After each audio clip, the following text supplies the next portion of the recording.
চলে এলাম বন্ধুরা শীতকালীন একটা রেসিপি নিয়ে। মিষ্টি আলু দিয়ে মেথি শাক। নামমাত্র মশলায় আর যে পদ্ধতিতে রান্না করব তাতে মেথি শাকের তেতো ভাবটা তো চলে যাবেই, আর আনবে এক অপূর্ব স্বাদ। তাহলে চলো রেসিপিটা শুরু করি। নমস্কার বন্ধুরা, হরে করে কম্বাতে তোমাদের স্বাগত।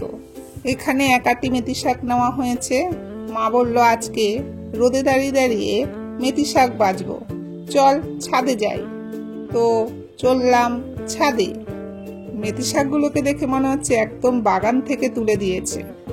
এই শাকের পাতা এবং মাথার থেকে কচি ডগা সহ পাতাগুলোকে নিতে হবে। এবার সমস্ত পাতাগুলোকে জড়ো করে মা কেটে নিচ্ছে, খুব মিহি করে কিন্তু কাটছে না, তোমরা ভালো করে দেখে নাও। মেথি শাকের উপকারিতা শেষ নেই। এতে আছে প্রচুর পরিমাণে vitamin A, vitamin C, calcium, iron আর প্রচুর পরিমাণে ফাইবার। মেথি শাক আমরা নানাভাবে খাই। আজকে একটা দেখালাম, পরে অন্যগুলো দেখাবো।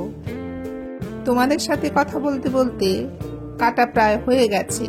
তোমরা দেখতেই পাচ্ছ খুব মিহি করে কিন্তু কাটা হয়নি। এবার নিল একটা মিষ্টি আলু। মেথি শাক মিষ্টি আলু দিয়ে রান্না করলে এর স্বাদটা অনেকটাই বেড়ে যায়। মিষ্টি আলুটা ছোট ছোট ডুমু ডুমু করে কেটে নিতে হবে। কাটা হয়ে গেছে দেখে নাও। এবার চলো পরের ধাপে।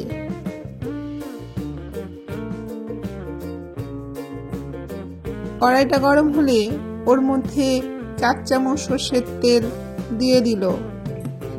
তেলটা গরম হলে ওর মধ্যে দিল কেটে রাখা মিষ্টি আলুগুলো।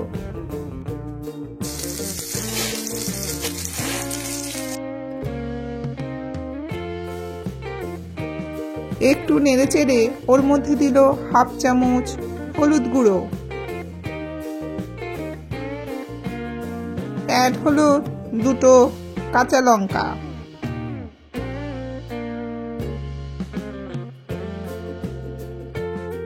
একটু ভেজে নিয়ে ওকে ঢেকে দিল।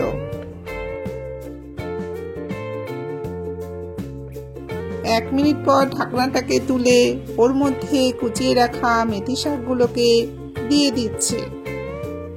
এই সময় গ্যাসের ফ্লেমটাকে কিন্তু সিমে রাখা হয়েছে।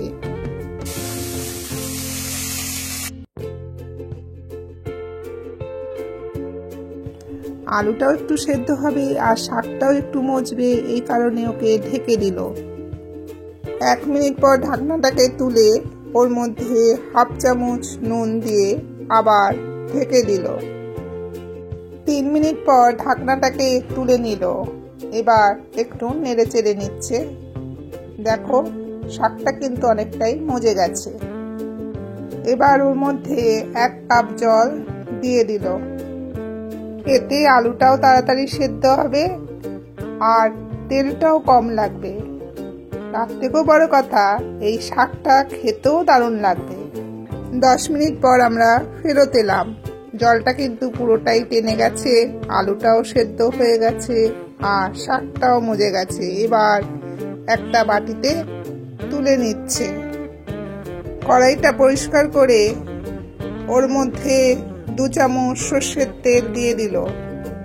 সর্ষের তেলটা গরম হলে ফোড়নে দিল একটা শুকনো লঙ্কা। লঙ্কাটার গন্ধ বেরোলে ওর মধ্যে সেদ্ধ করা শাকটা দিয়ে দিল। আবার একটু ভালো করে নেড়ে চেড়ে নিচ্ছে। আলুটা সেদ্ধ হয়েছে কিনা খুন্তিটা দিয়ে ভেঙে দেখে নিল। দেখো খুব সুন্দরভাবে কিন্তু আলুটা সেদ্ধ হয়ে গেছে আর আমাদের শাকও রেডি। এবার ঢাকা দিয়ে ওকে স্ট্যান্ডিং টাইম দেওয়ার জন্য গ্যাসটা অফ করে দিল। খুব সুন্দর গন্ধ বেরিয়েছে কিন্তু। চলো এবার বেড়ে নিই। তোমরা অনেকভাবে মেথি শাক খেয়েছো, একবার এইভাবে খেও। রেসিপিটা কেমন লাগলো কমেন্টে জানিও, আর মনে করে একটা লাইক করে দিও। অনুরোধ রইল শেয়ারের। তোমরা সবাই ভালো থেকো, সুস্থ থেকো। আবার আসছি নতুন বছরে নতুন এক ভিডিও নিয়ে।